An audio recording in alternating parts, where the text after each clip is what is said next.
মুখ্যমন্ত্রী বলতেন ডি এর জন্য ঘেউ ঘেউ করবেন না, উনি বলেছিলেন এটা ভিক্ষার দান, কোনো অধিকার নয়। কিন্তু সুপ্রিম কোর্ট স্পষ্ট বলে দিয়েছে এটা সরকারি কর্মচারীদের অধিকার। গত বছর 16ই মে তখনই তো সুপ্রিম কোর্ট রায় বলে দিয়েছিল যে 50% ডিএ মিটিয়ে দিতে হবে। তখন রাজ্যের আইনজীবী বলেছিলেন রাজ্যের ডট ডট ডট ফেটে যাবে। মহামান্য হুজুর বিচারপতি, আপনি এটা 25% করুন, তা না হলে সরকারটা চলবে না, এই টাকাটা দিতে গেলে সরকারের ডট ডট ডট ফেটে যাবে।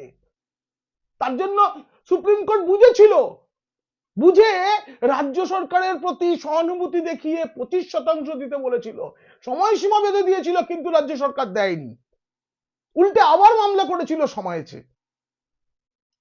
আর তাতে 25 বা 50 নয়, 100% মিটিয়ে দিতে বললো। আমি তখন সুপ্রিম কোর্টে রাজ্যের আইনজীবী যে কথাটা বলেছিলেন সেই কথাটাই আজকে বলছি। এখন যে অবস্থা, সব মিলিয়ে রাজ্য সরকারের ডট ডট ডট ফেটে যাবে নয়, যাচ্ছে।